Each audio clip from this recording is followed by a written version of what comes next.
Tom Brady is the star of all stars. But who was the star last night? Bill Belichick. And I know people are going to look at this and say, you know what, the New England Patriots still lost. But I felt like Bill came into the game with a great plan, and he executed. I also feel like what Bill said in the post-game presser is what he meant. Like, yeah, man, like I know what Tom Brady is. He's a great quarterback, but I ain't tripping. I've seen him every day. And he did things to trick Tom Brady. Yep. He did things to make Tom Brady figure out what the New England Patriots were in when he was getting into his drop. And I thought they had a great plan. Is it a plan to win the game? Absolutely. Bill Belichick came to the game, and he did all he could for this team, from taking this team into the stadium early throughout the week so they can feel what it's like to be in that stadium, so they can understand what the dimensions were going to be, so they can understand what type of atmosphere it was going to be. I'm a Bill Belichick fan. There were a lot of 12 jerseys in the crowd. There should have been some hoodies with cut-off sleeves because that man did his thing. I totally disagree, respectfully. Dude, it wasn't good enough. I mean, you even heard it with Tom's when we played that press conference. Tom was like, with the look on his face of, I know how hard it is to come in here and win the game. And none of you guys could all do it, but I did. Daniel, coming into the game, okay, did we all not say the Tampa Bay Buccaneers had a better roster? Did we not say that? Yes. Right. So now all of a sudden, oh, it wasn't good enough. We thought it wasn't going to be good enough going in. Who? He gave Bill Belichick, Hoover, damn, he gave them an opportunity to win this game. Okay. They're an inch away from a made field goal from having to make Tom Brady go down and win it for real. But my point would be this. Notoriously over the years with Bill Belichick, when the quarterbacks have had to go into New England and play, what's the one thing almost every one of them always does? Give the game away, turn the ball over, have a stupid turnover. Tom Brady didn't. Or in situational football, couldn't get it done. Before the half, Brady gets the ball, and he goes and scores, gets that field goal. They get the ball back, and he gets them in the field goal range to take the lead. I'm not disagreeing that Bill wasn't great. What I'm saying was, in those situational moments when one of those guys needed to be greater, so to speak, if AB doesn't drop that ball, we're having a different conversation. Fair, but in the three previous games this season, so I was looking it up here, the Buccaneers have scored 31, 48, and 24 points. He held them to 17 last night, or 19 points last night. Because one, it's probably the most emotional week of Tom Brady's career. I can't even fathom how hard that was. And it was pouring rain.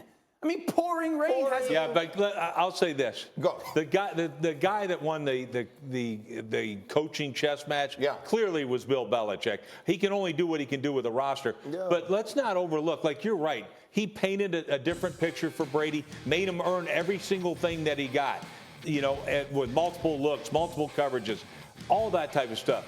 But it was his game plan offensively.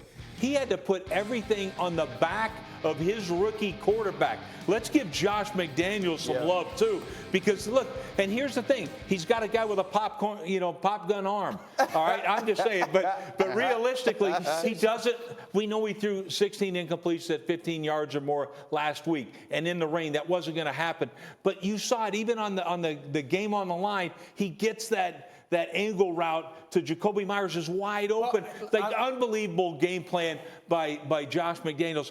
19 completions in a row. You can't take that away from Mac Jones. But a great game plan, not just by Belichick, but by Josh McDaniels also. I want to go to that play because we're loving on Brady and Belichick. I got to give some love to Levante David because he has two plays back-to-back. This is the second down before that third down batting ball. That's Levante, right? Now he's going to go into the line of scrimmage, vision on Mac Jones. Now, as Mac Jones starts to go make his throw, watch Levante elevate and get his left hand up, trying to knock that ball down. Well, Mac floats it over his hands, completion. Now let's go to that third down. This is a huge play. It forces the field goal decision. Levante's in that same spot, into the line of scrimmage. Now watch the vision. Look at now he gets that left hand up. Now watch right side of your screen.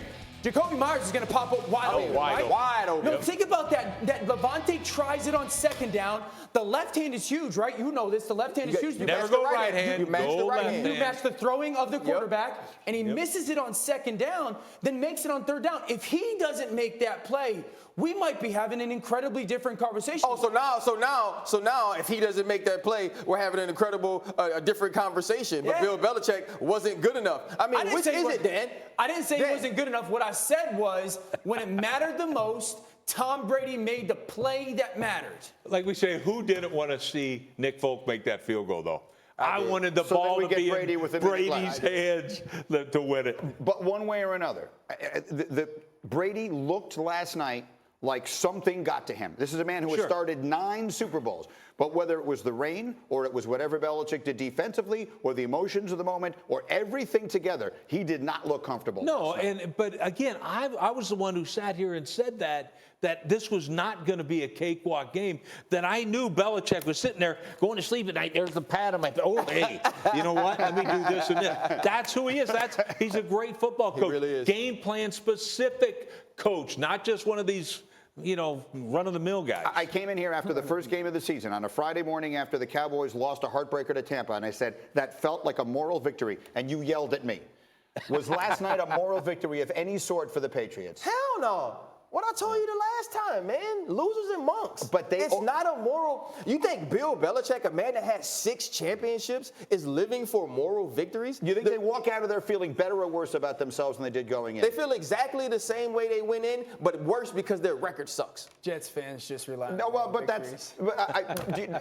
make it's no not sense? a moral victory. No, Absolutely not. I mean, look, you've lost 3 games at they're home. 1-3. That's what it looks like to me. So, like when we had the discussion about is this a playoff team? No, no playoff team loses 3 games. You feel good about where your defense is headed, and you feel really, really good about where your rookie quarterback is going. Look, there are still 13 games left in this season. I understand that they're 1-3. I understand the Bills look like maybe the best team in the entire sport right now.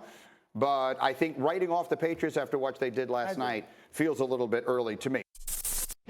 Thank you for watching ESPN on YouTube. For live streaming sports and premium content, subscribe to ESPN+.